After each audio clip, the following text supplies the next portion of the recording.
여러분의 건강을 생각하는 쿠키 건강 뉴스입니다. 첫 소식입니다. 지난해 65세 이상 고령층의 진료비가 37조 원을 넘어섰습니다. 고령층의 1인당 월 평균 진료비는 전체 평균의 3배 가까이 되는 것으로 파악됐습니다. 국민건강보험공단이 발간한 2020년 건강보험 주요 통계에 따르면 지난해 건강보험 총 진료비는 86조 9,545억 원 가운데 고령층의 진료비가 37조 4,737억 원으로 43%를 차지했습니다. 고령층의 1인당 월 평균 진료비는 40만 4,331원으로 전년 대비 5,205원 줄었지만 전체 평균치인 14만 1,086원과 비교하면 2.9배 높은 수준인 것으로 집계됐습니다. 이는 고령화 현상이 심화한 데 따른 영향으로 풀이되는데요. 지난해 말 기준 65세 이상 건강보험 적용 인구는 약 790만 4천 명으로 15.4%의 비율을 보였습니다. 100% 크릴 오일만 사용해 만들었다는 식품 가운데 일부는 다른 기름 원료가 혼합된 것으로 조사됐습니다. 한국소비자원과 식품의약품안전처는 크릴 오일 100%로 표시된 26개 제품의 품질 등을 살펴본 결과 4개 제품에서 크릴 오일 외 다른 유지가 포함된 것을 확인했다고 밝혔습니다. 크릴 오일은 대두유 같은 식물성 유지에서 높은 함량으로 존재하는 리놀레산이 3% 이하로 검출돼야 하는데 이들 제품에서는 27% 이상 나왔습니다. 소비자원은 판매업체에 해당 제품의 교환 및 환불을 권고했고 식품의약품안전처는 제조업체와 판매업체, 수입업체에 대해 행정처분할 방침입니다. 코로나19 유행이 이어지고 있는 가운데 빅데이터를 활용해 코로나19 환자의 사망 위험을 가늠하는 기술이 개발됐습니다. 서울 성모병원 감염내과, 혈액내과 연구팀은 국내 코로나19 환자 5천여 명의 빅데이터를 분석한 결과 치매, 신장질환, 호흡곤란 등이 사망에 영향을 미치는 위험 요인이 됐다고 전했습니다. 연구팀은 이 같은 요인을 점수로 체계화해 생존과 사망을 예측하는 모델을 만들고 위험도에 따른 28일간의 생존율을 측정했는데요. 그 결과 저위험군에서 100%에 근접했던 생존율이 최고 위험군에서는 절반 수준까지 떨어졌습니다. 연구팀은 예측 모델을 통해 코로나19 환자의 중증 이행 여부를 전망할 수 있다며 제한적 의료 자원을 효율적으로 이용하고 배분하는 데 기여할 것이라고 전했습니다. 당뇨 환자가 흡연을 하면 노인성 난청이 발생할 확률이 약 2배 높아진다는 분석이 제시됐습니다. 연세대 의대 이비인후과학교실 연구팀이 3만 3천여 명의 자료를 바탕으로 분석 작업을 벌였는데요. 노인성 난청 위험은 직업성 소음 노출로 인해 1.78배 높아졌고 당뇨와 고혈압 환자에서 각각 1.29배, 1.16배 높게 나왔습니다. 두 가지 위험 요인이 동시에 작용할 때 위험도 변화를 측정한 연구에서는 특히 당뇨가 있는 상황에서 흡연을 한 경우 1.89배까지 높아진 사실이 확인됐는데요.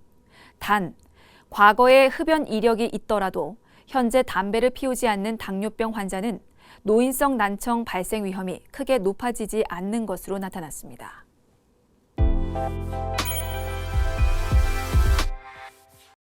최근 다이어트 좀 한다는 사람들의 가방 속에는 이것이 들어있습니다. 바로 식전 그리고 식후 복용하는 다이어트 보조제인데요. 잘못 섭취하면 예상치 못한 부작용을 겪을 수 있어서 주의해야 합니다. 자, 이 시간 박초롱 영양사의 도움을 받아서 몇 가지 알려드릴게요. 보조제로 불리는 제품은 약이 아닌 식품입니다. 때문에 헬스앤뷰티 스토어에서도 쉽게 구입을 할 수가 있죠. 단, 보다 신뢰할 수 있는 제품을 원한다면 식품의약품안전처가 인정한 성분이 들어간 제품을 골라야 하는데요. 자, 현재 식약처가 다이어트 보조제에 활용할 수 있도록 인정하는 성분은 고시형 기능성 원료인 가르시니아 캄보지아 추출물, 공액 리놀레산을 들 수 있습니다. 자, 여기에 녹차 추출물 또 키토산도 여기에 속합니다. 자, 그리고 개별 인정형 기능성 원료로는 L-카르니틴, 타르트레이트를 필두로 해서 홈쇼핑에서 자주 보이는 보이차 추출물, 레몬밤 추출물 혼합불말, 와일드망고 종자 추출물, 그린 커피빈 추출물, 또 풋사과 추출물 애플페논, 히비스커스 등 복합 추출물 등을 꼽을 수가 있습니다. 자, 이 중에 대세는 속칭 탄수화물 커팅제로 불리는 가르시니아인데요.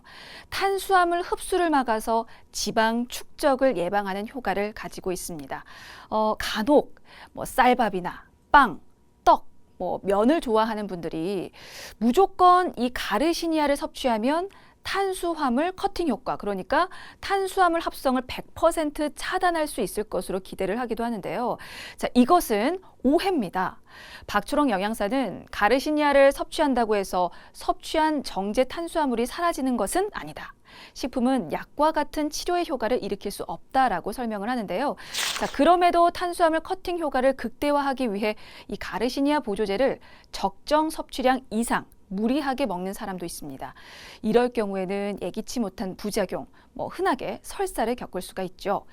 인기 가르시니아 제품을 섭취한 뒤에 화장실을 과도하게 다닌다는 후기글을 어렵지 않게 볼 수가 있는데요. 한국보건의료연구원이 국내외 연구 문헌 80편을 분석한 결과 이 가르시니아 섭취에는 부작용이 따를 수 있으며 횡문근 융해증, 황달, 위장관 통증, 설사, 수면 장애 등을 겪을 수 있다고 보고했습니다. 자, 그렇다면 어떻게 섭취하는 것이 바람직할까요? 자, 일단은 탄수화물 흡수를 어느 정도 억제를 하고 싶다면 가르시니아를 택하면 됩니다. 임산부, 수유부는 복용해서는 안 되고요. 간, 신장, 심장 질환, 또 알레르기 및 천식이 있는 분들은 의사와 상담을 하십시오. 특히 섭취 후에 건강에 이상이 느껴진다면 복용을 중단하고 전문가와 상담을 하셔야 하고요. 과체중인 성인의 체지방 감소에는 공액 리놀레산이 도움을 줄 수가 있습니다. 개인의 상태에 따라서 위장 장애가 발생할 수 있고 설사, 구역, 피로 등 부작용이 있을 수 있으니까요. 일일 섭취량을 지키는 게 좋겠습니다. 자, 그리고 속칭 카테킨으로 불리는 녹차 추출물은요. 항산화, 체지방 감소, 혈중 콜레스테롤 개선에 도움을 줄 수가 있습니다. 하지만 어린이, 임산부, 수유부는 섭취를 피해야 하고 또 간 질환이 있는 사람도 전문가와 상담한 뒤에 복용 여부를 정해야 하고요.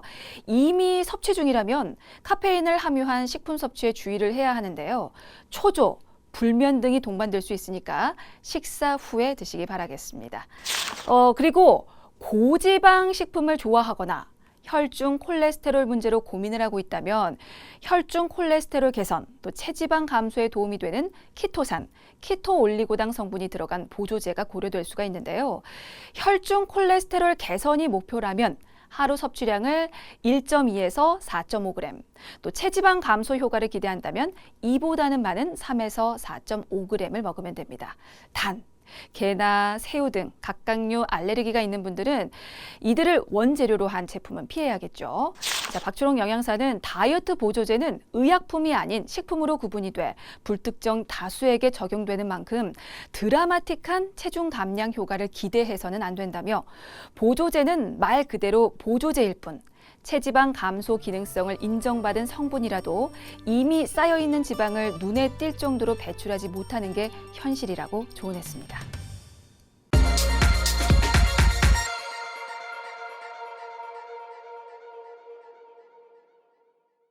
쿠키 건강 뉴스를 마칩니다. 시청해주신 여러분 고맙습니다.